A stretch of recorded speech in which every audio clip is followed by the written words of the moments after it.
Hey, good evening, everybody. Sammy Thunder here. Welcome back to the channel. Um, I'm really looking forward to this upcoming weekend. I am going to be going back to the Philly show for the second time, and the first time my experience was really filled with optimism. A lot of great tables with vintage and a lot of great dealers.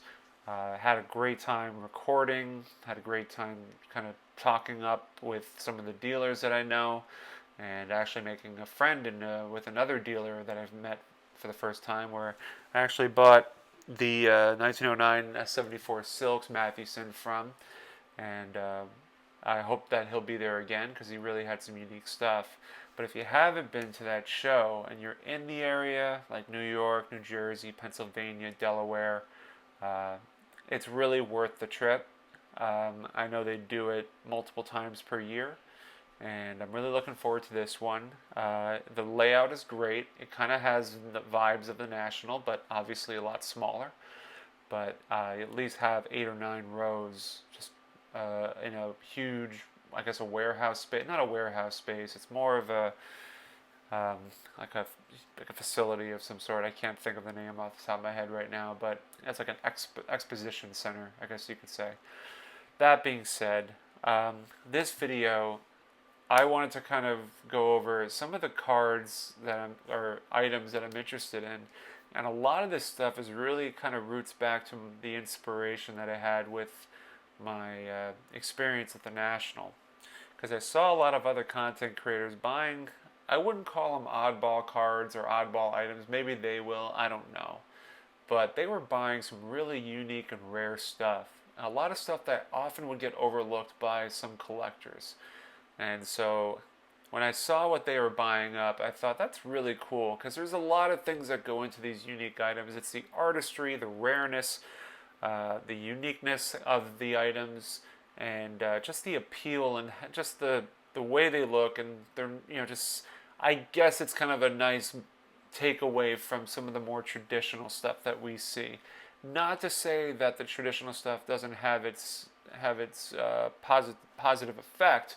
It absolutely does, but it's kind of nice to see some other stuff that's not a 52 Mays or 50 for Bowman mantle or what have you. But anyway, I wanted to kind of show you some of the cards that I had in mind, and granted, some of these items are way beyond what I can afford right now, but I figured I'd show it anyway. It's just kind of a wish list item. And on top of that, I will go through what they've sold for recently, just kind of give some perspective, and so go from there and see how this works out. Enjoy. Everybody. There's a number of cards that I'm really looking into, and so the first one that I was look really seemed very optimistic, hopefully about finding, is the 1985 Prism Jewel Larry Bird. It's a sticker. There's a whole set. There's a Jordan. There's Magic Johnson. There's all the really big players from that year. And this one's a really cool item. I love the colors. I love the blue. I love the profile shot as well as the action shot. The signature, and it's just a really colorful looking sticker and a really rare item that you don't see that often. So I wanted to kind of get an idea, and the most recent sales that I could see were from $700 for a PSA 6, and then one that went for 610.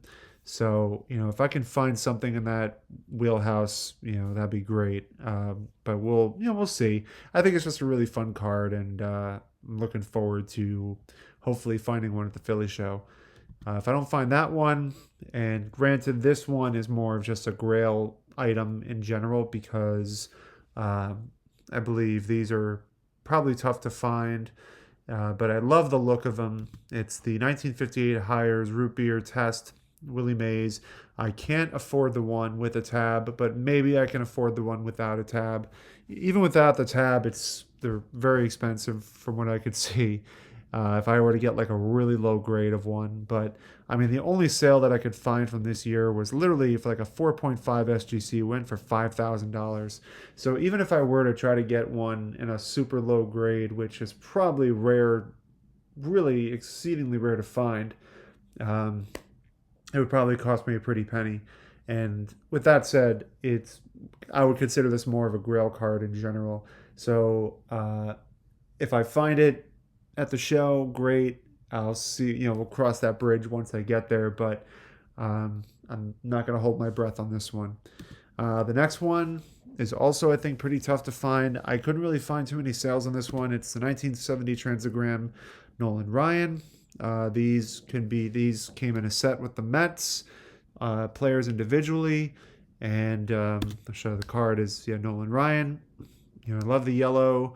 The background of the yellow, the profile shot obviously kind of mirrors a lot from his 1969 card, if it's not the same.